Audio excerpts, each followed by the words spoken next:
நம்பிக்கை நாயகன் நீரே, நீ ஒருவரே நம்பிக்கை நாயகன், நம்பிக்கை நாயகன் நீரே, நீர் ஒருவரே நம்பத்தக்கவரே, உம்மை நம்புவேன், உம்மை நங்குரம் நீரே, உம்மை நம்பி பாடுவேன், நம்பத்தக்கவரே உம்மை நம்புவேன், உம்மை நங்குரம் நீரே, உம்மை நம்பி பாடுவேன்.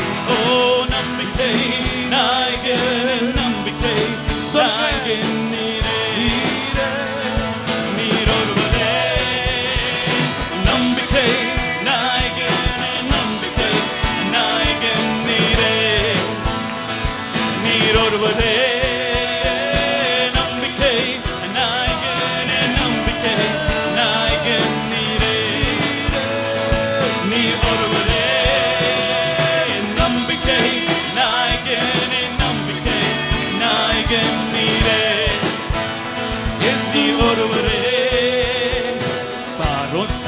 தொடர்ந்து பின்னே வந்தாலும், ஹல்லேலூயா, செங்கடல் எந்த முன்னே நின்றாலும், பாரோசேனை தொடர்ந்து பின்னே வந்தாலும், செங்கடல் எந்த முன்னே நின்றாலும், பாரோசேனை தொடர்ந்து பின்னே வந்தாலும், ஹல்லேலூயா, செங்கடல் எந்த முன்னே நின்றாலும், பாரோசேனை தொடர்ந்து பின்னே வந்தாலும், செங்கடல் எந்த முன்னே கரங்களை தட்டி நம்பிக்கை நாயகன், நம்பிக்கை நாயகனே, நம்பிக்கை நாயகன் நீரே, ஒருவரே நம்பிக்கை நாயகனே, நம்பிக்கை நாயகன் நீரே, நீர் ஒருவரே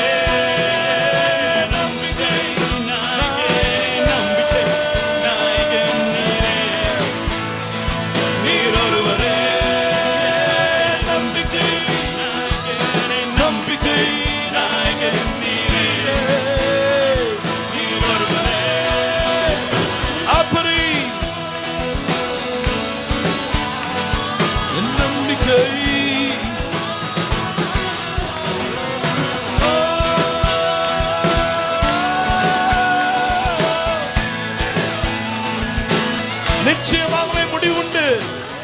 உன் நம்பிக்கை வீண் போகாது.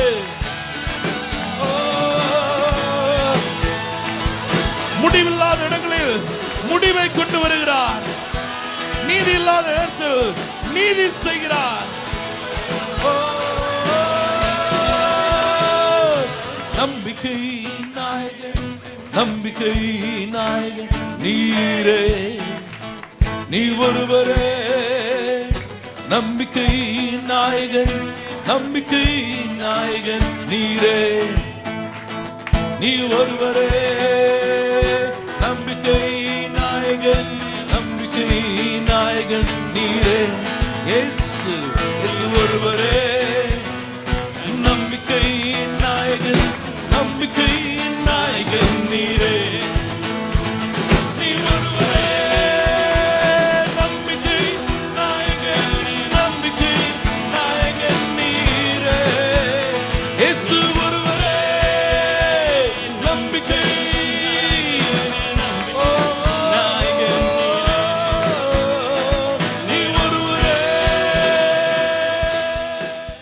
லூக்கா 18, லூக் சாப்டர் 18, 1 இந்த ஓமையின் கடைசி 8வது வசனம் வரை வாசிக்க போகிறோம். லூக்கா 18, 1-8 வசனங்கள் வரை. சோர்ந்து போகாமல் எப்பொழுதும் ஜெபம் பண்ண வேண்டும் என்பதை குறித்து அவர்களுக்கு அவர் ஒரு ஓமையை சொன்னார். ஒரு பட்டணத்திலே ஒரு நியாயாதிபதி இருந்தான். அவன் தேவனுக்கு பயப்படாதவனும் மனுஷரை மதியாதவனுமாயிருந்தான். அந்த பட்டணத்திலே ஒரு விதவையும் இருந்தாள். அவள் அவனிடத்தில் போய், எனக்கும் என் எதிராளிக்கும் இருக்கிற காரியத்தில் எனக்கு நியாயம் செய்ய வேண்டும் என்று விண்ணப்பம் பண்ணினாள். வெகு நாள் வரைக்கும் அவனுக்கு மனதில்லாதிருந்தது. பின்பு அவன், நான் தேவனுக்கு பயப்படாமலும் மனுஷரை மதியாமலும் இருந்தும் இந்த விதவை என்னை எப்பொழுதும் தொந்தரவு செய்கிறபடியினால் இவள் அடிக்கடி வந்து என்னை அலட்டாதபடி இவளுக்கு நியாயம் செய்ய வேண்டும் என்று தனக்குள்ளே சொல்லிக் கொண்டான் என்றார். பின்னும் கர்த்தர் அவர்களை நோக்கி, அநீதியுள்ள அந்த நியாயாதிபதி சொன்னதை சிந்தித்து பாருங்கள். அந்தபடியே தேவன் தம்மை நோக்கி இரவும் பகலும் கூப்பிடுகிறவர்களாகிய தம்மால் தெரிந்து கொள்ளப்பட்டவர்களின் விஷயத்தில் நீடிய பொறுமையுள்ளவராயிருந்து அவர்களுக்கு நியாயம் செய்யாமல் இருப்பாரோ? சீக்கிரத்திலே அவர்களுக்கு நியாயம் செய்வார் என்று உங்களுக்கு சொல்லுகிறேன். ஆகிலும் மனுஷகுமாரன் வரும்போது பூமியிலே விசுவாசத்தை காண்பாரோ என்றார். ஹல்லேலூயா, ஆமென். உட்கார்ந்து கொள்ளுங்கள். ஆமென். இயேசு ஓமைகளாய் பேசின ஒவ்வொரு அத்தியாயத்திலும் ஆண்டவர் ஜெபிக்கிறதை குறித்தும் தேவராஜ்யத்தின் காரியங்களை குறித்தும் வசனமாகிய விதை விதைக்கப்படுகிற காரியங்களை குறித்தும் அநேக விஷயங்களை அவர் ஓமைகளாக பேசினார். இன்றைய நாளிலும் கர்த்தர் இந்த ஓமையை நமக்கு பேசும் பொழுது இது ஒன்றும் நமக்கு புதிதான காரியம் அல்ல. அநேக முறை இந்த பகுதியை நாம் வாசித்திருக்கிறோம், பிரசங்கங்களை கேட்டு இருக்கிறோம். தேவன் இன்றைய நாளிலும் நமக்கு தனிப்பட்ட விதத்தில் பேசுகிற காரியம், சோர்ந்து போகாமல் ஜெபம் பண்ண வேண்டும். ஆமென் என்று சொல்லி பெற்றுக்கொள்ளலாம். கவனிங்கள், சோர்வு என்ற வார்த்தை தேவனுக்குரியது அல்ல. ஏனென்றால் தேவன் சோர்ந்து போகாத தேவன். அவரை பற்றி வேதம் அழகாய் சித்தரிக்கிற ஒரு பகுதி ஏசாயா 40 நாம் வாசிப்போம் என்றால், தேவன் சோர்ந்து போகிறது இல்லை. உன்னை சிருஷ்டித்த இந்த தேவன் சோர்ந்து போகிறது இல்லை. அவர் சோர்ந்து போகிறவனுக்கு பலன் கொடுத்து சத்துவம் இல்லாதவனுக்கு சத்துவத்தை பெருக பண்ணுகிறார். கவனிங்கள், பூமியின் கடையாந்தரங்கள் என்றால் கண்டுகொள்ளவே குறிப்பிடத்தக்கவே பாத்திரமற்ற தகுதியற்ற இடங்களை கூட சிருஷ்டித்து கர்த்தராகிய அநாதி தேவன் என்ற அர்த்தம். பெயர் பிரஸ்தாபம் உள்ள இடங்கள் வேண்டுமானால் நினைவில் தங்கலாம். மனுஷனும் கூட அப்படித்தான். பிரபலமாகும் பொழுது, பெயர் பிரஸ்தாபமாகும் பொழுது நினைவில் வைத்துக் கொள்ளப்படுகிறார்கள். ஆனால் நினைவில் வைத்துக் கொள்ளப்படவே தகுதியற்ற ஜனத்தை, மனுஷனை, மனுஷியை, கடையாந்தரங்களை நினைவு கூறுகிற தேவன் சோர்ந்து போகிறதில்லை. ஹல்லேலூயா. கவனிங்கள், நீங்கள் கூட்டத்தில் ஒருவராக அவர் பார்க்கவில்லை, தனி நபராக கூட்டத்தில் உங்களை பார்க்கிறார். அவர் கூட்டமாக எதையும் செய்வது இல்லை, தனி நபர்களை அறிந்தவராக கூட்டத்தில் செயல்படுகிறார். அதனால்தான் நாம் தேவனை தரிசிக்கிற சபையிலே சத்தியம் நம்மை சந்திக்கும் பொழுது தேவனை தரிசிக்கிறோம். ஆமென் என்று சொல்லி பெற்றுக்கொள்ளுங்க. சத்தியத்தை சந்திக்கிற இடம்தான் தேவ தரிசனம். நாம் தேவனை எங்கே கண்டுகொள்ளுகிறோம், தேவனை எப்படி புரிந்து கொள்ளுகிறோம் என்றால், அவர் வார்த்தை நம்மை சந்திக்கும் பொழுது அவரையே அது வெளிப்படுத்துகிறது. தேவ பிள்ளைகளை, இன்று அவர் சொல்லுகிறார், சோர்ந்து போகாமல் ஜெபம் பண்ண வேண்டும் என்பதற்காக இயேசு ஒரு ஓமையை பயன்படுத்தினார். எப்பொழுதும் போல ஓமைகள் மனுஷனை சிந்திக்க தூண்டும், எளிதாக சத்தியத்தை புரிந்து கொள்ள உதவி செய்யும். அதுதான் ஓமைகளின் அர்த்தம். நடைமுறை காரியங்களை பயன்படுத்தி பெரியவர் பரலோக ராஜ்யத்தை இணைப்பார். ஏனென்றால் இந்த உலகத்தில் பிறந்து வளர்ந்த நமக்கு ஓமைகள் அவசியம். இயல்பான காரியங்களை, யதார்த்தங்களை பயன்படுத்தி பெரியவர் பரலோகத்தின் ரகசியங்களை வெளிப்படுத்துவார். இன்றும் அப்படித்தான் பேசுகிறார். தேவ பிள்ளையை, நீங்கள் சோர்ந்து போகக்கூடாது. ஏனென்றால் சோர்ந்து போவது தேவனிடத்தில் கிடையாது. ஆமென். அவர் ஒரு காலம் சோர்ந்து போகிறது இல்லையா? ஆமென். எந்த சூழ்நிலையும் அவரை அதிர்ச்சிக்குள்ளாக்குவதில்லை. நம்மை போல எந்த காரியமும் அவரை பயமுறுத்துவதில்லை. நம்மை போல எந்த காரியமும் அவரை பலவீனப்படுத்துவதில்லை. நம்மை போல. ஏனென்றால் அவர் தேவாதி தேவன், அநாதி தேவன், கர்த்தராகிய சிருஷ்டிப்பின் தேவன். கரங்களை தட்டி ஆமென் என்று சொல்லி அவருக்கு ஒரு மகிமை. ஹல்லேலூயா. அநாதி தேவன். அப்படி என்றால் என்றென்றும் உள்ளவர், காலமற்றவர், காலமற்றவர் நம்முடைய தேவன். காலங்களுக்கு உட்பட்டவரும் அல்ல, காலம் உள்ளவரும் அல்ல, காலமற்றவர், எப்பொழுதும் இருக்கிறவர்.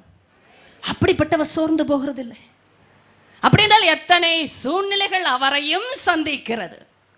அப்படி என்றால் நம்மை போல ஜனத்தின் மத்தியில் உலாவுகிறவர் நம்முடைய சூழ்நிலைகளை சந்திக்கிறார். அநேக சூழ்நிலைகளை அவரும் சந்திக்கிறார். அநேக விதமான ஜெபங்களை அவரும் சந்திக்கிறார். ஏனென்றால் சந்திக்கவே அவர் வந்தார்.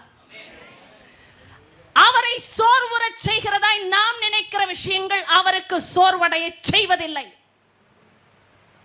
அதனால் அவர் நமக்கு சொல்லி தரும் பொழுது அவரை வைத்தே சொல்லுவார். ஏனென்றால் அவரால் தெரிந்து கொள்ளப்பட்டவர்கள் நீங்கள். ஆமென். அவரால் தெரிந்து கொள்ளப்பட்டவர்களுக்கு அவர் தம்மை தெரியப்படுத்துகிறார். இதுதான் நான், இப்படித்தான் நான் இருக்கிறேன். ஆதலால் என்னை நீ தொடர்ந்து பின்பற்றும் பொழுது, என்னிடத்தில் வந்து தொடர்ந்து நீ விண்ணப்பம் செய்யும் பொழுது என்ன சம்பவிக்க முடியும் என்பதையும் அவரே காட்டுகிறார். ஆமென், ஆமென். இது பாருங்கள், ஏதோ நான் விண்ணப்பிக்கிறேன், ஏதோ ஜெபம் பண்ணுகிறேன், எனக்கு குறிப்புகள் இருக்கிறது, எனக்கு தேவைகள் இருக்கிறது, எனக்கு சூழ்நிலை மாற வேண்டும் என்ற நிலைமையில் வருகிற விண்ணப்பங்கள் தொடர்ந்து நடக்க தேவன் சில நேரம் அனுமதிக்கிறார். இந்த தொடர்ந்து செய்வதிலே சில சோர்ந்து போகக்கூடும், விண்ணப்பிப்பதை நிறுத்தக்கூடும். ஆதலால் இயேசு ஓமையில் பேசும் பொழுது வாய்ப்பே இல்லாத ஒரு சூழ்நிலையிலே, நீதியே கிடைக்க முடியாத ஒரு மனுஷனிடத்திலே தொடர்ந்து போய் தொந்தரவு செய்த ஒரு விதவை எப்படி பதிலை பெற்றுக்கொண்டாள் என்று சுட்டி காட்டுகிறார். இதுவும் அசாத்தியம், சாத்தியமானது அல்ல, அதுதான் அர்த்தம். There is no possibility. சாத்தியமில்லாத காரியங்களிலே எப்படி ஒரு அநீதியுள்ள நியாயாதிபதி பதில் கொடுத்தான் என்பதுதான் ஓமை. கவனிங்க, ஆண்டவர் தன்னை பற்றி பேசுகிறதற்கு முன்பாக ஒரு உலக ரீதியாக முடியாத ஒரு விஷயத்தை சுட்டிக்காட்டி அதிலேயே ஒரு மனுஷி முடித்து காட்டினாள் என்பதை சொல்லி காட்டி தன்னை வெளிப்படுத்துகிறார். தேவப்பிள்ளையை கவனிங்க, இந்த அநீதியுள்ள நியாயாதிபதியை பற்றி பார்க்கும்பொழுது, ஒன்று நியாயாதிபதியா இருக்கிறதின் நிமித்தம் நியாயம் செய்யணும், இல்லைன்னா நியாயாதிபதியா இருக்கக்கூடாது. உண்மையா இல்லையா? உன்னை அந்த நிலைமையில் ஒருவர் வைக்க போய்த்தானே ஜனங்கள் தேடி வருகிறார்கள். நீ இருக்க வேண்டிய இடத்தில் இருந்தாலும் இருக்க வேண்டிய ஆளாய் இல்லை என்றால் தீர்க்க தரிசனம். இருக்க வேண்டிய இடத்துல இருந்தாலும் இருக்க வேண்டிய ஆளாய் இல்லை என்றால் பிரயோஜனம் இல்லை. எத்தனை பேருக்கு புரிந்து கொள்ள முடிகிறது? கர்த்தர் நம்மை உயர்த்தி வைப்பதற்கு ஒரு நோக்கமே நாம் ஆசீர்வாதமாய் இருக்க வேண்டும் என்பதற்காகவே. ஆமென். ஆதலால் தான் தேவன் நேரம் எடுத்து செதுக்குகிறார் தன்னுடைய பாத்திரங்களை. உயர்வு வரும் பொழுது என் பிள்ளை அநேகரை உயர்த்துகிற மகனாய் மகளாய் இருக்க வேண்டும். அதற்குத்தான் பாத்திரம் உருவாக்கப்படுகிறது. உயர்வுக்கு முன் உருவாக்குதல் அவசியம். ஏனென்றால் இப்படிப்பட்ட ஜனம் பதவியில் இருப்பார்கள் என்றால் நியாயம் கிடைக்காது.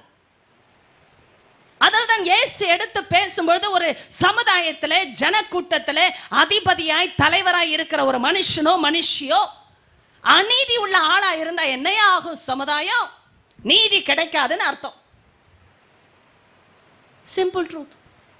அங்க நீதி கிடைக்காது. அதுவும் ஒரு சாதாரண விதவைக்கு வாய்ப்பே கிடையாது.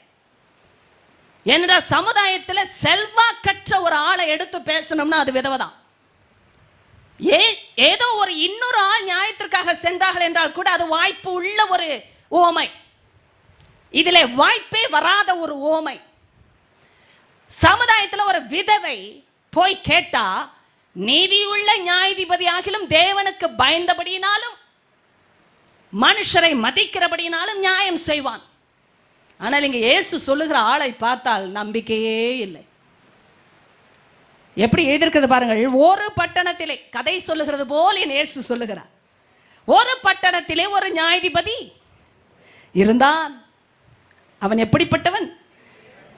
இதுதான் அவருடைய குவாலிஃபிகேஷன். ஏபிசிடி போடுவது போல் ஆண்டவர் சொல்லுகிறார். அவன் தேவனுக்கு பயப்படாதவனும், முடிந்தது. மனுஷரை மதியாதவனுமாயிருந்தான். யார் அவனை அந்த பதவியில் வைத்தது என்று தெரியவில்லை. இது அடுத்த கேள்வி. ஓமையின் ரகசியங்கள். இப்படிப்பட்ட ஆள் எப்படி நியாயாதிபதியாய் இருந்தான் என்று தெரியவில்லை. ஆனால் இயேசு சொல்ல ஆரம்பித்தார். ஏனென்றால் இதெல்லாம் சாத்தியமற்ற சூழ்நிலைகள். என கவனிங்க, சில நேரம் சில ஜனத்துடைய அமைப்பை பார்ப்பீர்கள் என்றால், அதாவது குணாதிசயம். நான் அமைப்பு என்று சொல்லும் பொழுது குணாதிசயம். It's not about the system of this world. This is about the character of somebody in this world. ஒரு குணாதிசயம். ஒரு சைடு, ஒரு பக்கம் நீ தேவனை மதிக்கவில்லை அல்லது தேவனுக்கு பயப்படவில்லை என்று வைத்துக் கொண்டாலும், இன்னொரு பக்கம் மனுஷரை மதிக்கிற ஆளாகாவது இருக்கணும். அது எப்படிங்க சகோதரி? தேவனுக்கு பயப்பட்டால் தானே மனுஷரை மதிக்க முடியும். இது நம்முடைய தேவன் நமக்கு சொல்லி தருகிற ஞானம். ஆனால் அநீதி உள்ள நியாயாதிபதி என்றால் என்ன அர்த்தம்? அவனுக்கு நீதியே என்னென்று தெரியாது. உங்களுக்கு புரியவில்லை? அநீதி உள்ள நியாயாதிபதி அப்படின்னா அவனுக்கு உள்ளதெல்லாம் அநீதி தான். நீதி என்றால் என்ன என்றே தெரியாது. அப்படிப்பட்டவன் தேவனுக்கு பயப்படாதவன். சரியான காரியம் தான். ஏன்னா அநீதி உள்ளே இருக்கிறது என்றால் அங்கே தேவ பயம் இல்லை. உண்மைதானே? தேவ பயம் இல்லை என்று வைத்துக் கொண்டாலும், இன்னொரு பக்கம் மனுஷரை மதிக்கிற சுபாவமாவது இருக்க வேண்டும். இதை நீங்கள் எப்படி இணைப்பீர்கள் என்று எனக்கு தெரியாது. ஆனால் சில கூட்டம் தேவனுக்கு பயப்படாமல் இருந்தாலும் மனுஷரை மதிப்பார்கள். எத்தனை பேர் புரிந்து கொள்கிறீர்கள்? இந்த கூட்டத்திலே நான் ஒருவராக நாகமானை பார்க்கிறேன். யார் அந்த நாகமான்? சீரிய படைத்தலைவன், சீரிய ராஜாவின் படைத்தலைவன், மகா பராக்கிரமசாலி, எண்ணிக்கையுள்ளவன், அந்த ராஜாவுக்கே வலதுகை. சிறந்த படைத்தலைவன், சாதித்தவன், பராக்கிரமசாலி என்று வரவில்லை, மகா பராக்கிரமசாலி, எண்ணிக்கை உள்ளவனுமாயிருந்தான். ஆனால் அவன் குஷ்டரோகியாயிருந்தான். என்ன பாருங்க, சிலருக்கு தேவனை பற்றி அதிகம் தெரியாவிட்டாலும், தேவனுடைய பயம் இல்லாவிட்டாலும், தேவனோடு தொடர்பு இல்லாவிட்டாலும் மனுஷரை மதிக்கிற சுபாவம் உடையவர்களாய் இருப்பார்கள். நீங்கள் வாருங்கள், இது எங்கே இருக்கிறது என்று பார்க்கும்போது சில நொடிகளை எடுத்துக்கொள்ளலாம். 2 ராஜாக்களின் புத்தகம் 5வது அதிகாரம். ஒரு பழைய ஏற்பாட்டில் இருக்கிற இந்த மனுஷனுடைய சுபாவத்தை விரைவாக நான் சொல்லிவிட்டு ஆண்டவன் நம்மோடு பேசுகிற தரிசனத்திற்கு செல்லலாம். ஏனென்றால் கர்த்தரின் தீர்க்க தரிசனமாக இடைப்பட்டு கொண்டிருக்கிறார். எத்தனை பேர் பெற்றுக்கொள்ளுகிறீர்கள்? இயேசுவின் நாமத்திலே இங்கே இருக்கிற சிலருக்கு உங்கள் வாழ்க்கையின் திருப்பு முனைகள் வருகிற காலகட்டம் நெருங்கினதாயிருக்கிறது. நீங்கள் ஒரு அற்புதத்தின் வாயிலில் நின்று கொண்டிருக்கிறீர்கள். சில சணப்பொழுதிலே, நொடிப்பொழுதிலே, படிகளிலே அந்த அற்புதங்கள் வந்து அரங்கேறுகிறதாய் மாறும். நீங்கள் இயேசுவின் நாமத்தை தொடர்ந்து ஜெபிக்க வேண்டும். தேவ பிள்ளையை பெற்றுக்கொள்ளுங்கள். இப்பொழுது சிறியாலயத்தில் வெளியில் இருக்கிற தொலைக்காட்சி பார்க்கிறவர்கள் ஆமென் என்று சொல்லி பெற்றுக்கொள்ளுங்கள். இது தேவனால் அரங்கேறும். கவனிங்கள், அரங்கேறும். இந்த 2 ராஜாக்கள் 5 காணப்படுகிற இந்த நாகமான் தன் ஆண்டவனிடத்தில் பெரிய மனுஷன். எத்தனை பேருக்கு புரியுது பெரிய மனுஷனா யாரு? பெரிய மனுஷன், எண்ணிக்கை உள்ளவன். he had the majority. அவனை கொண்டு கர்த்தர் சீரியாவுக்கு ரட்சிப்பை கட்டளையிட்டார். இதை கவனிங்க, யார் கட்டளையிட்டார்? கர்த்தர் கட்டளையிட்டார். அப்போ எந்த தேசத்துல எந்த ஜாதியான், மதத்தான், பாஷைக்காரன் இருந்தாலும் கர்த்தர் அவனை கட்டளையிட்டால் தான் காரியம் நடக்கும். கர்த்தர் எல்லா ஜாதிகளுக்கும் மேலானவர், தேசங்களுக்கு மேலானவர் என்பதற்கு சாட்சி. அவர்களுக்கு கர்த்தரோடு ஒரு அனுபவமும் கிடையாது. ஆனா கர்த்தர் கட்டளை இட்டாராம் இந்த மனுஷனை வைத்து. என்ன கவனிங்க, ஒரு வெற்றியே ஒரு மனுஷனை வைத்து தேசத்துக்கு கொடுக்கிறவ அவன் சொந்த வாழ்க்கையில ஒரு வெற்றியை கட்டளையிட மாட்டாரா? ஆனா அவன் குஷ்டரோகியா இருந்தான். இவனை கொண்டு சீரிய தேசமே ரட்சிக்கப்பட்டது. அதனுடைய சத்துருக்கள் கையிலிருந்து கர்த்தர் ரட்சிப்பை கொடுத்தார். கர்த்தர் கொடுத்தார். ஆனா அவளுக்கு தெரியாது கர்த்தர் எப்படி செயல்படுகிறார் பாருங்கள். எந்த தேசத்திலும் அவர் செயல்பட்டு கொண்டிருக்கிறார். ஆமென் என்று சொல்ல. எந்த மனுஷனும் மனுஷியும் அவர் கையிலே நீர்க்கால்களை போல செயல்படுத்தப்படுகிறார்கள். ஏனென்றால் அவருடைய இருதயங்களை திருப்புகிறவர் கர்த்தர். ஆமென். கவனிங்கள், இப்பொழுது அவனுடைய சுபாவத்தின் சில அணுகுமுறைகள் பாருங்கள். சுபாவத்தை மட்டுமே எடுக்கிறேன். அவன் சரீரத்தில் குஷ்டரோகி தான், ஆனா இருதயத்தில் இல்லை. எதை வைத்து சொல்லுகிறேன் என்றா, மனுஷனை மதிப்பான். அதனுடைய சில அடையாளங்களை பார்ப்பீங்க என்றா, சீரியாவிலிருந்து தண்டுகள் புறப்பட்டு இஸ்ரவேல் தேசத்திலிருந்து ஒரு சிறு பெண்ணை, வேதம் ரொம்ப அழகாய் பேசுகிற வார்த்தைகள். பெண் என்றாலே சாதாரணம், அதுல சிறுபெண் ரொம்ப சாதாரணம் என்று சொல்லுங்க. பெண் என்றாலே சாதாரணம். ஏன்னா நம்முடைய சீஷர்களே அப்படித்தான் எண்ணினார்கள். They speak always nonsense. They speak with no sense. இதுல சிறுபெண் கடுகு மாதிரி என்று சொல்வார்கள். ஆனா கடுகு சிறுத்தாலும் காரம் போகாது.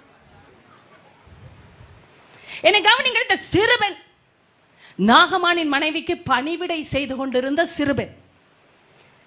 ஒரு நாள் அவள் தன் நாச்சியாரை பார்த்து, என்னடா மனைவிக்கு ரொம்ப பேர்டனா இருந்தது, என் ஹஸ்பண்டுக்கு குஷ்டரோகம் இல்லை, ஊருக்கே பெரிய மனுஷன்யா, ராஜாவுக்கே பெரிய மனுஷன், அவர் இல்லாம தேசத்துக்கே ரட்சிப்பு இல்லை, ஆனா அந்த மனுஷனுக்கு வந்திருக்கிற இந்த பிரச்சனைக்கு யாருதான் ரட்சிப்பு கொடுக்க முடியும் அப்படின்னு அவ புலம்புறதை இவ கேட்டிருக்கிறா.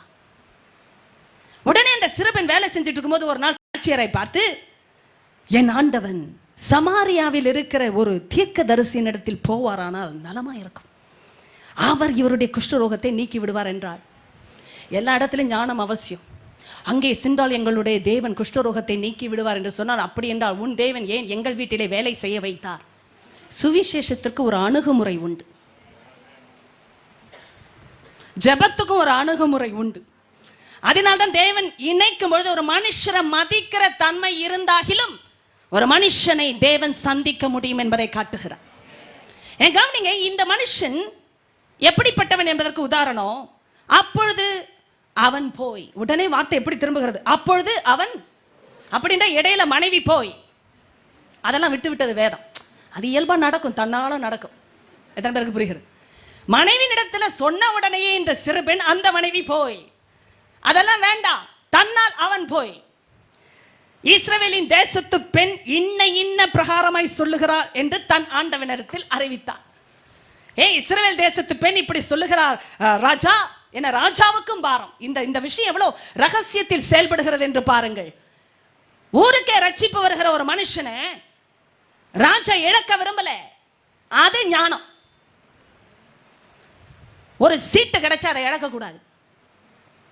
இந்த அநீதியுள்ள நியாயாதிபதிக்கு ஞானமே இல்லை. இப்படியே போனா சீட்டு கிழிந்து விடும் என்று கூட பயப்படவில்லை. எத்தனை பேருக்கு அதெல்லாம் புரிகிறது? அப்படியே தேவ பயமும் இல்லை, மனுஷனையும் மதிக்கலனா நீ எல்லாம் ஒரு மனுஷனா அப்படின்னு கேட்கிற நிலைமையில இருந்த மனுஷன், இன்னும் மனுஷன் தான் இவன். ராஜா கேட்ட உடனே அவர் சொல்றாரு, ஆஹா நல்ல சங்கதி தான், அது இங்க இல்லை, நானாக சொன்னேன், நல்லது போகலாம், உடனே நான் நிருபம் தருகிறேன். யாருக்கு? ஏன்னா ராஜா கூட தான் பேசுவார். எத்தனை பேருக்கு அதெல்லாம் புரியும்? தீர்க்கதரிசி இருப்பாரு சமாரியாவில், ஆனா நான் ராஜாவா இருந்தா ராஜா கிட்ட தான் பேசணும். உடனே ஒரு நிருபம் லெட்டர் எழுதிட்டார், கூடவே வெகுமதி வேற. ஏன்னா ராஜாவுக்கே ஒரு தகுதி அதுதான். எத்தனை பேருக்கு அது புரிகிறது? உடனே வெகுமதி எடுத்துக்கொண்டு போய் கொடுப்பா, உன் குஷ்டரோகத்தை நீக்கி விட்டு வா. உடனே இவரும் போன இஸ்ரவேலின் ராஜாவினிடத்தில் இந்த நிருபத்தை கொடுத்தான். வசனம் 6 அதிலே எப்படி எழுதியிருக்கிறா பாருங்க. இந்த நிருபத்தை உம்மிடத்தில் என் ஊழியக்காரனாகிய நாகமான் கொண்டு வருவான், நீர் அவனுடைய குஷ்டரோகத்தை நீக்கிவிட அவனை உம்மிடத்தில் அனுப்பி இருக்கிறேன் என்று எழுதியிருந்தது. என்னது, நீர் உம்முடைய லெட்டர் கொடுத்தா பரவாயில்ல, என்னுடைய ஊழியக்காரனுடைய குஷ்டரோகத்தை நீர் நீக்கி விடுவீர் என்று சொல்லி, ஏன் கொல்ல உயிர்ப்பிக்க நான் என்ன தேவனா அப்படின்னு அவர் அலறி விட்டார். அலறினார் என்றால் என்ன அர்த்தம்? சட்டையை கிழித்து கொண்டார். எத்தனை பேருக்கு அதெல்லாம் புரிகிறது? என்னடா இதெல்லாம் ரொம்ப பிரச்சனைக்குரிய விஷயம். ஒரு ராஜா நிருபத்தை அனுப்பும் பொழுது இப்படிப்பட்ட ஒரு காரியத்தை இஸ்ரவேலின் ராஜா எதிர்பார்க்கவே இல்லை. நீர் அவனுடைய குஷ்டரோகத்தை நீக்கிவிடும் என்று சொல்லி எழுதுனா, அவனுக்கு ஒரு குதிரையில ஓடுறதுக்கு ட்ரைனிங் கொடுமை என்றாலும் பரவாயில்லை, இன்னும் கொஞ்சம் யுத்தம் செய்ய பழக்குவீம் என்று சொன்னாலும் பரவாயில்லை. குஷ்டரோகத்தை நீக்கிவிடும் என்றால் இவர் என்ன வைத்தியர்? இவர் சொன்னார், நான் என்ன கொல்லவும் உயிர்ப்பிக்கவும் தேவனா? பாருங்கள், இவன் நம்மை விரோதிக்க சமயம் தேடுகிறான். ராஜாக்களுக்கே வர்ற புலம்பல், இதை பயன்படுத்தி சண்டைக்கு வரான் பாரு. இதை யார் கேட்டா தெரியுமா?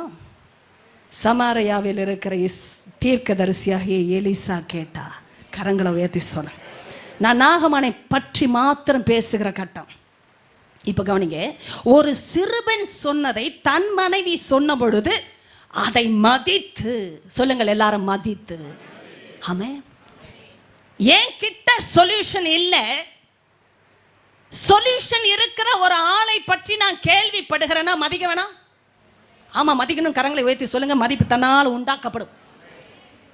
ஏன் கிட்ட தீர்வு இல்லை, தீர்வு கொடுக்கிறேன்னு ஒரு ஆள் இருக்கிறார் என்று கேள்விப்பட்ட மதிக்க வேண்டாம்? போகிறது அடுத்த கட்டம், முதல்ல மதிக்கணும்.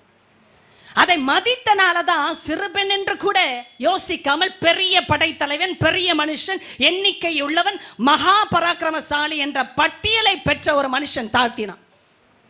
மதிக்கணும். அவனுக்கு இஸ்ரவேலின் தேவனை தெரியாது, கர்த்தர் தான் அவனை கொண்டு கட்டளையிட்டார் என்று கூட தெரியாது. ஆனால் அவனுக்கு மனுஷரை மதிக்கிற சுபாவமாவது இருந்தது. அதனால்தான் தன் மனைவி பேச்சுக்கும் அந்த சிறுபெண்ணின் பேச்சுக்கும் இடம் கொடுத்து இஸ்ரவேலின் ராஜாவின் இடத்தில், அவனுடைய ராஜாவின் இடத்தில் பேசி இஸ்ரவேலின் ராஜாவின் இடத்திற்கு சென்றானே. இப்பொழுது நடந்த சரித்திரமும் நமக்கு தெரியும். அதற்கு பிறகு எலிசா தீர்க்கதரிசி சொல்லுகிறார், என்ன அழகாய் பேசுகிறார் பாருங்கள். 8, நீர் உம்முடைய வஸ்திரங்களை கிழித்துக் கொள்வானேன், அவன் என்னிடத்தில் வந்து இஸ்ரவேலிலே தீர்க்கதரிசி உண்டென்பதை அறிந்து கொள்ளட்டும் என்று ராஜாவுக்கு சொல்லி அனுப்பினான். ஹல்லேலூயா. கரங்களை தட்டி அந்த ராஜாவுக்கு ஒரு நன்றி. இந்த இஸ்ரவேலின் தேவனாகிய ராஜா என்று சொல்லுகிறார். நல்ல தேவன். எப்படி அந்த அமைப்பை கொண்டு வருகிறார் பாருங்கள். இப்போது நாகமான் தன் குதிரைகளோடும் தன் ரதத்தோடும் வந்து எலிசாவின் வாசப்படியிலே நின்றான். நின்றவுடனே ஒரு பெரிய படைத்தலைவருக்கு ஒரு பெரிய ஒரு எதிர்பார்ப்பு. என்ன எதிர்பார்ப்பு? ஓடி வந்து, வந்தீரா, வாரம் வாரம் வாரம் என்று அழைத்து உள்ளே போஜனம் கொடுத்து பானம் கொடுத்து தன்னுடைய தீர்க்க தரிசன கையை அவர் மேல் வைத்து அவருடைய சரீரத்தை தொட்டு சுகமடைவாயாக என்று கட்டளையிடுவார் என்று நின்றான். இது சரித்திரத்தின் உள்ளடக்கம். இப்படி நின்ற மனுஷனிடத்தில் எலிசா ஆள் அனுப்பி, மனுஷரையே மதிக்காத தீர்க்கதரிசி போலும். ஒரு பெரிய தேசத்து ராஜாவின் பெரிய படைத்தலைவன் வந்திருக்கும் பொழுது பெரிய மனுஷன் என்று சொன்ன மனுஷனுக்கு முன்பாக ஒரு தீர்க்கதரிசி இப்படியா நடந்து கொள்வது? ஆள் அனுப்பி, நீ போய் யோர்தானிலே 7 தரம் ஸ்நானம் பண்ணு, அப்பொழுது உன் மாம்சம் மாறி நீ சுத்தமாவா என்று சொல்ல சொன்னான். அவ்வளவுதான் நாகமானுக்கு கடுங்கோபம். புறப்பட்டு போய் அவன் வெளியே வந்து நின்று தன் தேவனாகிய கர்த்தருடைய நாமத்தை தொழுது இருங்க, தன் கையினால் அந்த இடத்தை தடவி. எத்தனை பேருக்கு இதெல்லாம் புரியுது? தடவுன்னு சில பேருக்கு அப்பதான் மதிக்கிறதாக அர்த்தம் என்று நினைத்துக் கொள்ளுகிறார்கள். தீர்க்கதரிசி தடவெல்லாம் வேண்டாம். எப்படிலாம் எதிர்பார்ப்பு பாருங்க ஜனங்களுக்குள்ள. அதுதான் இங்க வெளிப்படுகிறது. மனுஷனை மதிக்கிற நாகமான் இங்கே கடுங்கோபம் கொண்டான். ஏன்னா நான் இவ்வளவு தாழ்த்தி வந்திருக்கிறேன், இந்த மனுஷனுக்கு தாழ்த்தி வந்து கர்த்தருடைய நாமத்தை தொழுது கொண்டு குஷ்டரோகம் இருக்கிற இடத்தை பார்த்து தடவி அப்படின்னா என்னை மதித்து இவ்விதமாக குஷ்டரோகத்தை நீக்கி விடுவான் என்று எனக்குள் நினைத்திருந்தே. எத்தனை பேருக்கு அந்த நினைப்பெல்லாம் புரிகிறது? மனுஷனை மதிக்கிற நாகமான் இங்கே கடுங்கோபம் கொண்டதுக்கு காரணம், என்னை இந்த தீர்க்கதரிசி மதிக்கவில்லை. தனிப்பட்ட நிலைமையில் வந்து பார்த்து பேசி கர்த்தருடைய நாமத்தை தொழுது கொண்டு குஷ்டரோகத்தை தடவி குஷ்டரோகத்தை நீக்கவில்லை. இப்போது என்ன நடக்குது பாருங்கள். நான் ஸ்நானம் பண்ணி சுத்தமாகிறதுக்கு இஸ்ரவேலின் தண்ணீர்கள் எல்லாவற்றை பார்க்கலாம். இது ஊர் பிரச்சனை. இப்போ ஸ்குவின் நதிகளாகிய ஆப்னாவும் பர்பாரும் நல்லதல்லவோ? ஏயா உன் வீட்டு ஆற்றை விட என் வீட்டு ஆறு பெரிய ஆறு அல்லவோ? தண்ணி எல்லாம் தண்ணி தான்யா, உங்க ஊரை விட எங்க ஊர் தண்ணி பெருசுதான் அப்படி என்று சொல்லுகிறான். கடும் கோபத்தில் இருக்கிறான். அப்படின்ற கோபத்தை விட உச்சகட்டம், யாரும் முன்பாக நின்று பேச முடியாத கோபம் என்று அர்த்தம். என்று உக்கிரத்தோட திரும்பி போன எத்தனை பேருக்கு அந்த உக்கிரம் புரிகிறது? It's about the rage. பயங்கர கோபத்தை விட மோசமான கோபம். அப்போது 13 நல்ல எல்லாரும் வாசிக்கலாமா? சத்தமாக காதுள்ளவர்கள் கேட்க கடவர்கள், வாயுள்ளவர்கள் திறக்க கடவர்கள். ஆமென். அவன் ஊழியக்காரர் சமீபத்தில் வந்து அவனை நோக்கி, தகப்பனே, அந்த தீர்க்கதரிசி ஒரு பெரிய காரியத்தை செய்ய உமக்கு சொல்லியிருந்தால் அதை நீ செய்வீர் அல்லவா? ஸ்நானம் பண்ணும், அப்பொழுது சுத்தமாவீர் என்று அவர் உம்மாடே சொல்லும் போது அதை செய்ய வேண்டியது எத்தனை அதிகம் என்று சொன்னார். என கவனிங்க, தகப்பனேன்னு கூப்பிடுறாங்க அத்தனை ஊழியக்காரர். ஆண்டவனே என்று கூப்பிடவில்லை, அதிகாரியே, எஜமானனே அப்படிலாம் அழைக்கவில்லை. அப்படின்னா நாகமானுக்கும் ஊழியக்காரர்கள் இடையிலும் நல்ல ஒரு உறவு தென்படுகிறது. அப்பான்னு யார் கூப்பிடுவா அந்த இடத்துல?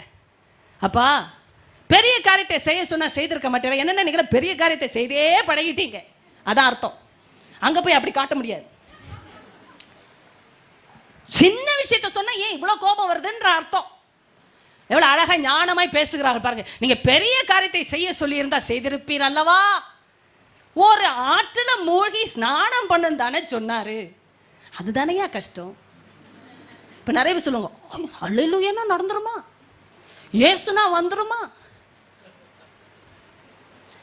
பெரிய காரியத்தையே செய்து பழகினவங்க யாரும் ரொம்ப பெரிய மனுஷங்கன்னு அர்த்தம்.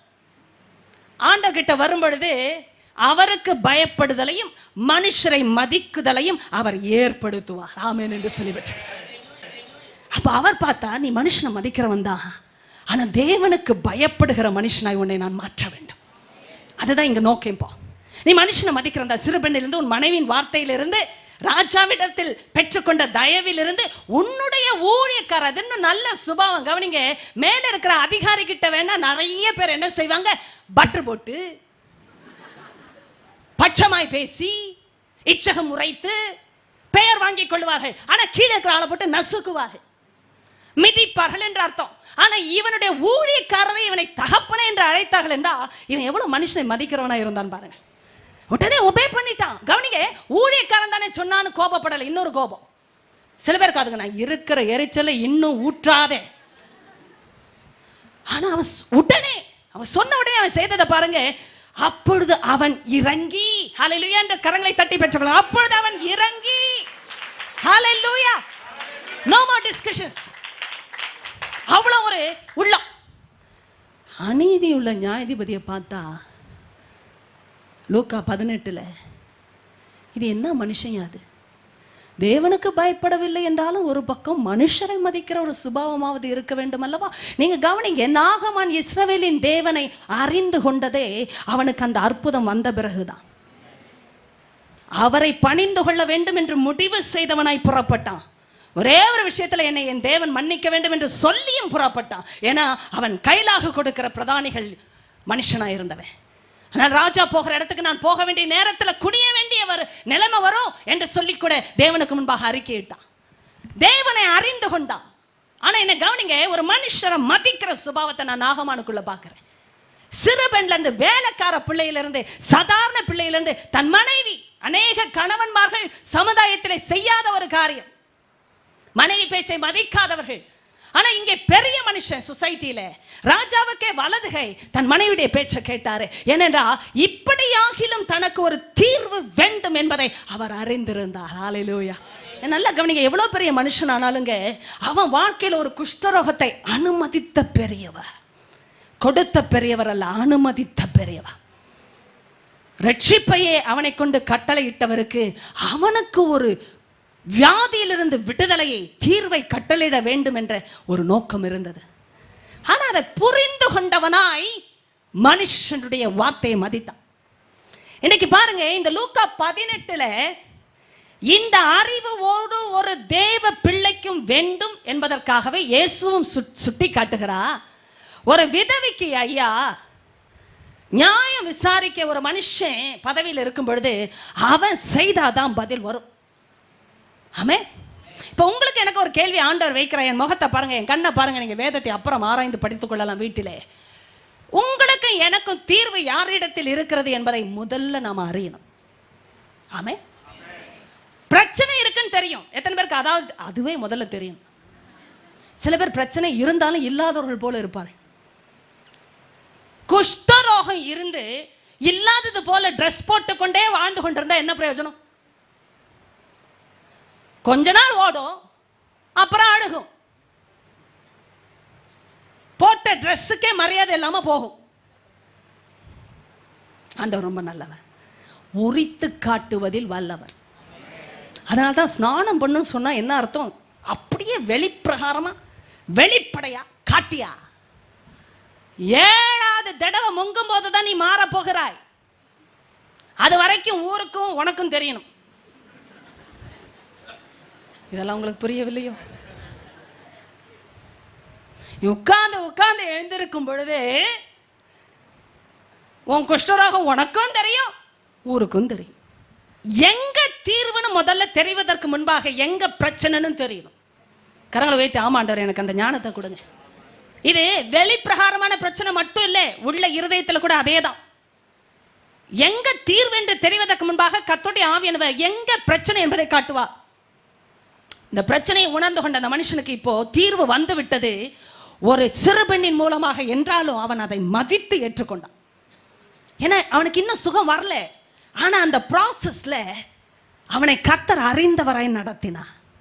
நீ தேவனுக்கு பயப்படாத ஒரு பெரிய மனுஷனா இருந்தாலும் நீ மனுஷனை மதிக்கிற ஒரு மனுஷன், அதனால் உனக்கு ஒரு வாய்ப்பு உண்டு. இப்ப கவனிங்களேன், இந்த விதவைக்கு எவ்வளவோ கஷ்டம் வாழ்க்கையில், ஆனா அவனுக்கு ஒரு எதிராளி இருந்தா. பணக்காரங்களுக்கு மட்டும் எதிராளி இல்லை, விதவைக்கு உண்டு. ஆனா அதுக்கு தீர்வு எங்கன்னு பார்க்கும் பொழுது நியாயாதிபதி தான் வேணும். ஆனா அந்த நியாயாதிபதி யாரும் கேட்டா அநீதி உள்ள நியாயாதிபதி. இப்ப அவனை விட்டு எங்க ஓடுறது? என்ன பாருங்க, நீங்களும் நானும் தேடுகிற தேவனுக்கு முன்பாக வரும்பொழுது முதல்ல பிரச்சனை எங்கன்னு தெரிந்து கொண்ட பிறகு அதற்கு தீர்வு கொடுக்கிறவ யாருன்னு தெரிந்து கொள்ள ஆண்டவர் அழைக்கிறார். நான் தான் உனக்கு தீர்வு தர முடியும் என்பதை நீ முடிவு செய்தாய் என்றால் என்ன தாண்டி யாரிடத்திலும் போக மாட்டேன். ஆமென் என்று சொல்லி பெற்றுக்கோ. யாரிடத்தில் என்றால் வேற யாரிடத்திலும் நம்பிக்கை நீ வைக்க மாட்டாய், என்னிடத்தில் மட்டும் நம்பி வருவாய். ஆமென். ஏன்னா தீர்வே அவரிடத்தில் தான் உண்டு. இப்ப கவனிங்க, இந்த விதவை வந்து பாருங்க, அந்த அந்த கதையில என்ன அழகாய் சொல்லுங்க பாருங்க. 3, அந்த பட்டணத்தில் ஒரு விதவையும் இருந்தாள், ஒரு நியாயாதிபதி இருந்தான், அங்கே ஒரு விதவையும் இருந்தாள். அவள் அவனிடத்தில் போய் எனக்கும் என் எதிராளிக்கும் இருக்கிற காரியத்தில் எனக்கு நியாயம் செய்ய வேண்டும் என்று விண்ணப்பம் பண்ணினாள். இதுல என்ன விஷயம்? 4வது வசனம், வெகு நாள் வரைக்கும். எல்லாரும் சத்தமாய் சொல்லுங்கள், வெகு நாள் வரைக்கும். ஐயோ வெகு நாள், for some time அப்படின்னு ஆங்கிலத்தில் வந்திருக்கு. for some time என்ற வார்த்தைக்கு தமிழ்ல வெகு நாள் தாங்க முடியல. for some time that judge kept quiet. அது சம்டைம்னாலும் பரவாயில்லையே, ஆனா தமிழ்ல இன்னும் விளம்பரப்படுத்தி ஆவியானவர் சொல்லுங்க, வெகு நாள் வரைக்கும். அவனுக்கு மனதில்லாது இருந்ததா? அப்படின்னா அவனுக்கு மனசே இல்லை, அவன் வேலையை செய்யறதுக்கு அவனுக்கு மனசே இல்லை. எத்தனை பேருக்கு அது புரியுது? நிறைய பேர் பதவியை வாங்குற வரைக்கும் ஜெபம் பண்ணுவாங்க, உபவாசம் போடுவாங்க, தீர்க்க தரிசனம் கேட்பாங்க, தலைமையில கை வைத்து தடவி நீக்கி விட வேண்டும். எத்தனை பேருக்கு அதெல்லாம் புரிகிறது? தடவி நீக்கி விட வேண்டும். தொடலைன்னா அவங்களுக்கு பவரே இல்லை. அவ்வளவும் வாங்கி விட்ட பிறகு ஒழுங்கா வேலை செய்ய மாட்டான். பதவியில இருந்து வேலை செய்யலைன்னா ஆண்டவர் பதவியை எடுத்து விடுவார். ஏன்? பதவியை கொடுத்தவரே தேவன். இந்த அநீதியுள்ள நியாயாதிபதிக்கு தேவனுக்கு பயப்படுறதுன்னா என்னன்றே தெரியாது. அதனால தேவனுக்கே இவரை என்ன செய்யறதுன்னு தெரியல. தேவனுக்கே பயப்படாத மனுஷனையும் மதியாதவன் அப்படிப்பட்ட ஆளை வைத்து ஒரு விதவைக்கு எப்படி ஐயா நியாயம் செய்வது? வெகு நாள் வரைக்கும் இவனுக்கு மனதே இல்லை. ஏன்னா அவனுடைய கேரக்டர் அதுதான். யார் வந்து கேட்டாலும் இவருக்கு மனசுலேயே போகாது. எத்தனை பேருக்கு அது புரிகிறது? கேட்பார், அவ்வளவுதான். கேட்டது என்னன்னு அவருக்கு தெரியாது. அதனால இவன் என்ன பேசிக் கொள்ளுகிறான் பாருங்களேன். இவனுக்குள்ள பேசுறது ரொம்ப கவனிக்கணும். 5வது வசனம், இந்த விதவை என்னை அவருக்கு ப்ராப்ளமே எண்ணெய். எத்தனை பேருக்கு புரிகிறது? எண்ணெய் எப்பொழுதும் தொந்தரவு செய்கிறபடி. அடே அப்பா, ஓயாம வராப்பா, டெய்லி வந்து நிக்கிறாப்பா, வாரம் விட்டு வரா. ஆளை வச்சு சொல்லி பார்த்தாரு, அந்த லேடியை அடுத்த வாரம் வர சொல்லு, அடுத்த மாசம் வர சொல்லு, அடுத்த வருஷம். எனக்கு தெரியல எத்தனை வருஷம் காக்க வைத்தானோ என்று கூட, வெகு நாள். ஆனாலும் வந்து கொண்டே இருந்தா. இதை பார்த்த இவனுக்கு சகிக்க முடியல. அவனுடைய பதவியை பற்றி அவனுக்கே வேதனை. எப்பொழுது என்னை தொந்தரவு செய்கிறபடினா இவள் அடிக்கடி வந்து என்னை அலட்டாதபடி. அடே அப்பா, இதுக்கு ஒரு டெலிவரன்ஸ் தேவைப்பா. இவளுக்கு நான் நியாயம் செய்யல, மறுபடியும் வந்து நின்று விடுவாள் ஐயா என்று தனக்குள்ளே சொல்லிக் கொண்டானாம். என்ன நல்லா கவனிங்க, ஏதோ ஒன்று செஞ்சுட்டா போமாட்டா இந்த லேடி. எத்தனை பேருக்கு அது தெரியுது? அரிசி கேட்குற இடத்துல பருப்பெல்லாம் வாங்க மாட்டா. புரியுதா? நான் கேட்டதை கொடு, கேட்டபடி கொடு, இல்லையோ திரும்ப வருவேன். அதனால எனக்கு இந்த இணைப்பு ரொம்ப வல்லமையானது. எத்தனை பேருக்கு இணைப்பு புரிகிறது? இந்த அநீதியுள்ள நியாயாதிபதி தனக்குள்ள பேசும்பொழுது என்னை தொந்தரவு செய்கிறாள், அடிக்கடி வந்து அலட்டுகிறாள், இதிலிருந்து தப்புவித்துக் கொள்ள வேண்டுமே என்று சொல்லும்பொழுது இவளுக்கு நியாயம் செய்ய வேண்டும் என்று தனக்குள்ளே சொல்லிக் கொண்டான். கரங்களை தட்டி, ஏசப்பா நீங்க ரொம்ப நல்லவர்னு சொல். நல்லா தட்டுங்க. நமக்கு நியாயம் கிடைக்கும் போது அப்படித்தானே சந்தோஷப்படுவோம். ஏன் நியாயம் செய்யணும், அவ கேட்டபடியே செய்யணும்.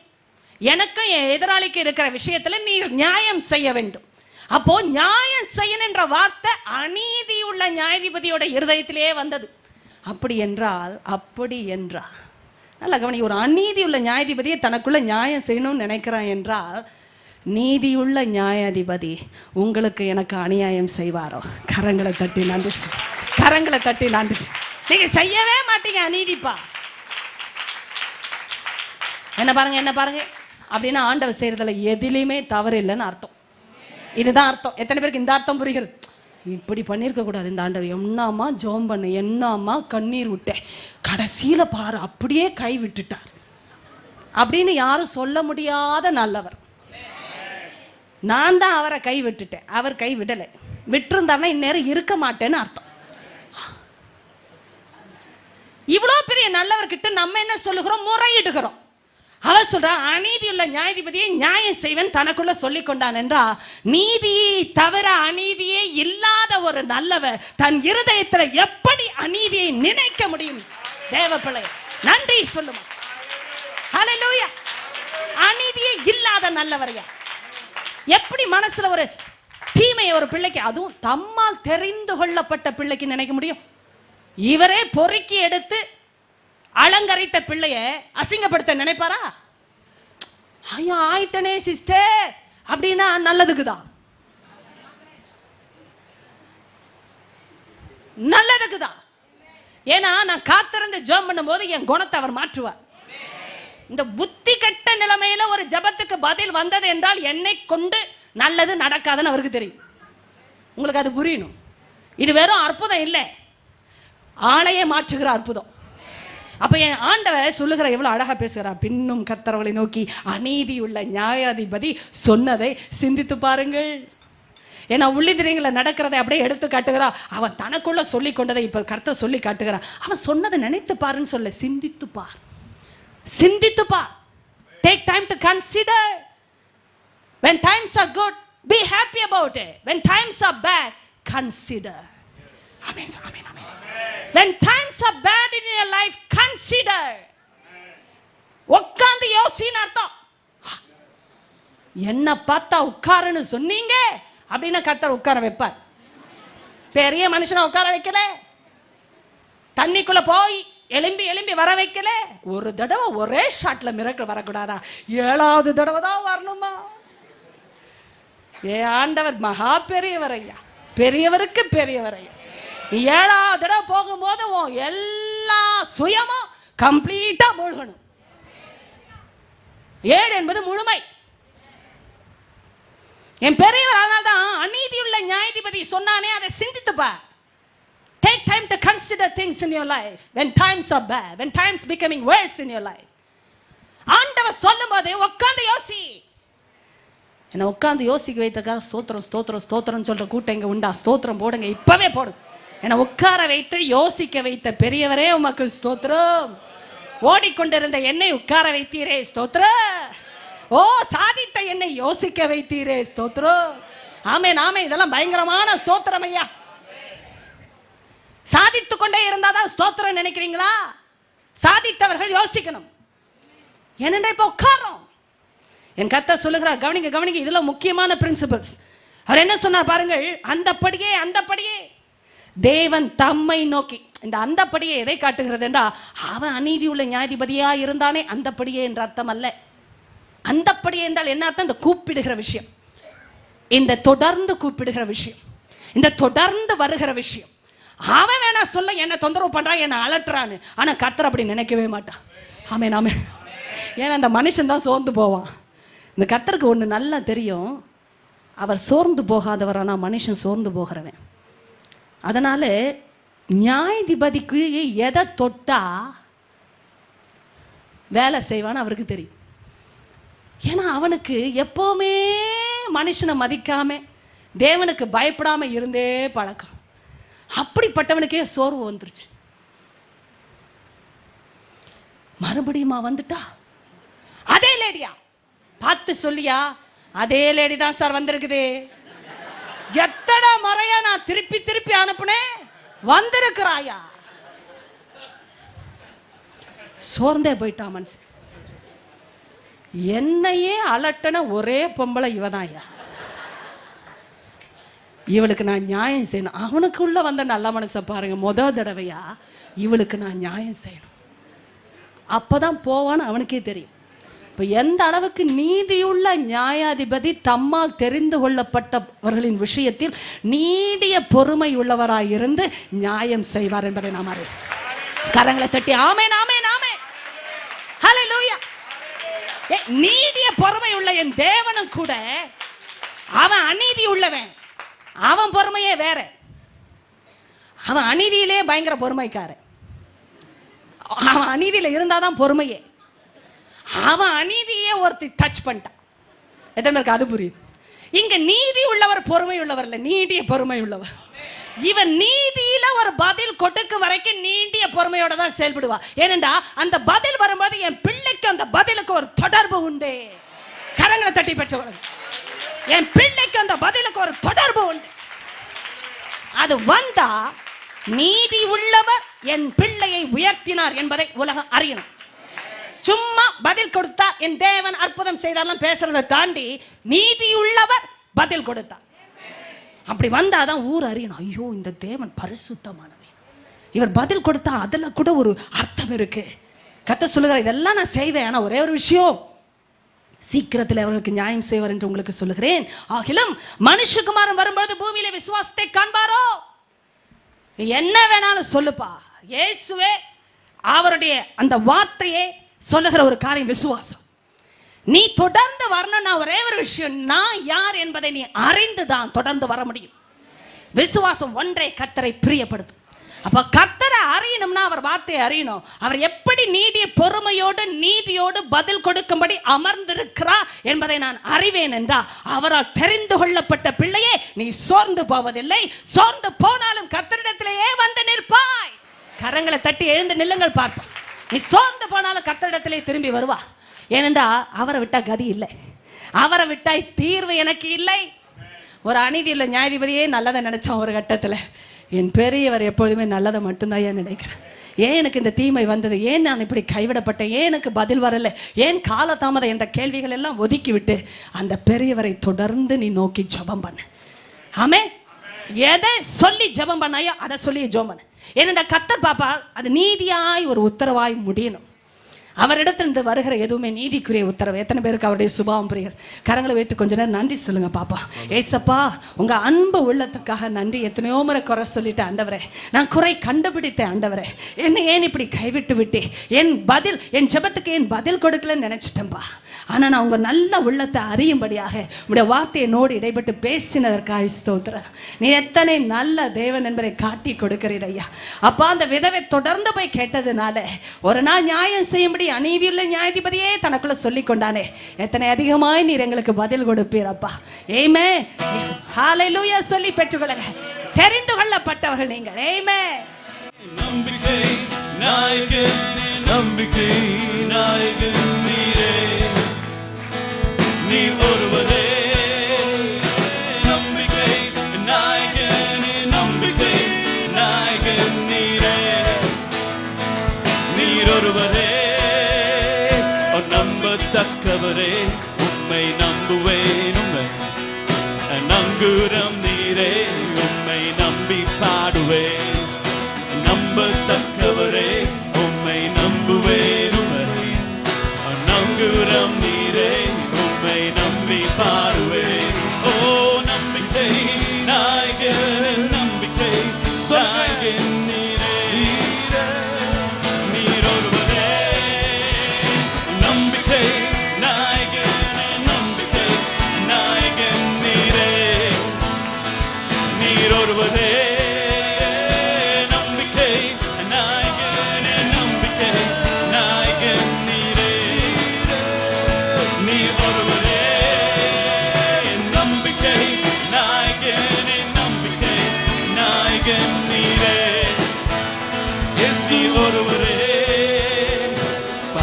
சேனை தொடர்ந்து பின்னே வந்தாலும், ஹல்லேலூயா, செங்கடல் எந்த முன்னே நின்றாலும், பார்வோன் சேனை தொடர்ந்து பின்னே வந்தாலும், செங்கடல் எந்த முன்னே நின்றாலும், பார்வோன் சேனை தொடர்ந்து பின்னே வந்தாலும், ஹல்லேலூயா, செங்கடல் எந்த முன்னே நின்றாலும், பார்வோன் சேனை தொடர்ந்து பின்னே வந்தாலும், செங்கடல் எந்த முன்னே கரங்களை கட்டி நம்பிக்கை நாயகன், நம்பிக்கை நாயகனே, நம்பிக்கை நாயகன் நீரே, ஒருவரே. நம்பிக்கை நாயகனே, நம்பிக்கை நாயகன் நீரே, நீர் ஒருவரே.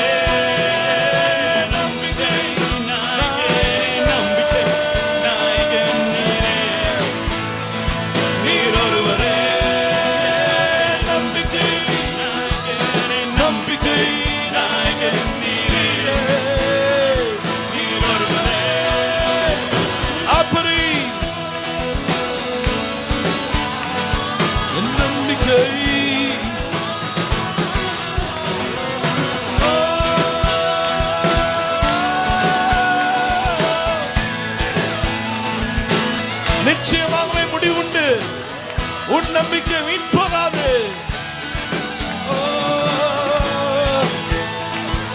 முடிவில்லாத இடங்களில் முடிவை கொண்டு வருகிறார். நீதி இல்லாத இடத்தில் நீதி செய்கிறார். கரங்களை உயர்த்தி அப்பா உமக்கு ஸ்தோத்திரம். என்னை காக்க வைத்தவரே, என்னை ஜெபிக்க கற்றுக் கொடுக்கிறவரே, என் சோர்வுகளை மாற்றி பலப்படுத்துகிறவரே, எனக்கு தொடர்ந்து ஓட தைரியத்தை கொடுக்கிறவரே, இப்போதே மான்கால்களுக்கு ஒத்த ஒரு காலை, ஓ பலனை இயேசுவின் நாமத்திலே பரலோகம் கொடுத்து கொண்டிருக்கிறது. தேவ பிள்ளையே, நீ மலைகளின் மேலே, நீ ஓடி மிதிக்கிற குன்றுகளின் மேலே இயேசுவின் நாம மகிமைப்படத்தக்கதாய் அவர் உன்னை குன்றுகளுக்கு சமமாக்க, மலைகளை மிதித்து நொறுக்க, உன்னை ஒரு கூர்மையான பற்களுள்ள எந்திரமாய் மாற்றி கொண்டிருக்கிறார். இப்போதே அபிஷேகத்தை உணர்கிற பெற்றுக்கள். சிறிய ஆலயத்திலே, பெரிய அந்த ஸ்தலத்தில் இருக்கிற, வெளியில் இருக்கிற மக்கள், தொலைக்காட்சியை பார்த்து கொண்டிருக்கிறார்கள், பெற்றுக்கொள்ளுங்கள் இயேசுவின் நாமத்தை. ஓ, நீ மலைகளை மிதித்து நொறுக்கி குன்றுகளை பதருக்கு ஒப்பாக்கி விடுவாய்.